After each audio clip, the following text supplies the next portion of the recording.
ایک ساتھی پوچھتے ہیں مولانا صاحب میں ایک بہت برے مرض میں مبتلا ہوں، حسد کا شکار ہو چکا ہوں، میں ہر اپنے دوسرے ساتھی سے جو زیادہ سے زیادہ کماتا ہے یا بہت زیادہ عہدے حاصل کرتا چلا جاتا ہے مجھے اس کے ساتھ حسد پیدا ہو جاتا ہے، میں نے اپنے آپ پہ غور کیا تو مجھے اپنی یہ اخلاقی برائی نظر آئی، میں اس پر قابو نہیں پا سکتا، کیا قرآن و سنت میں اس کا کوئی علاج ہے کہ میں اس مرض سے نجات پالوں؟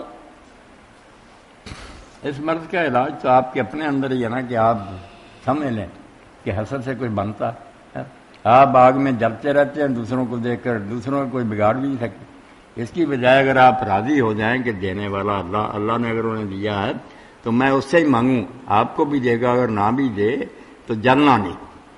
حسد جو ہے نا اس کے بارے میں آپ یقین جانیں یہ کفر ہے، یہ چھوٹا گناہ نہیں، یہ کافر ہونے والی بات ہے کہ خدا کی تقسیم پر ناراض ہوتا ہے کہ اللہ بیوقوف ہے میں کہ اس کو دے رہا مجھے نہیں دے رہا، اس کی تہ میں جائیں تو یہ ڈائریکٹ خدا پر اعتراض، بالکل کافر ہونے والی بات ہے۔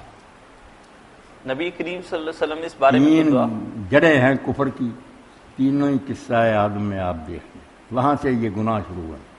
پہلا گناہ کیا ہے؟ تکبر، کہ ابلیس کو حکم اس نے بتایا میں آگ سے پیدا ہوں، یہ مٹی میں کیوں سجدہ کروں، بڑا بنا، تو جو بڑا بنے نا اپنی حیثیت سے کہ اپنے آپ کو بہت کچھ سمجھے، تکبر ایک تو یہ جرم۔ آدم علیہ السلام کی غلطی حرص، لالچ، کہ جو دیا تھا راضی نہ رہے، نہیں یہ درخت بھی کا ہمیشہ کے لیے زندہ ہو جائے گا، بادشاہی ملے، لالچ۔ اور تیسرا آدم علیہ السلام کے بیٹے نے کیا کہ دوسرے کی قربانی قبول ہوئی، اس کی بدنیتی سے نہ قبول، حسد سے اس کو قتل کری۔ یہ سمجھ لیں جو اصول الکفر ہے نا، ساری کرپشن کی جڑیں تین، استکبار، حرص اور یہ حسد، ان تینوں سے اللہ کی پناہ مانگنی۔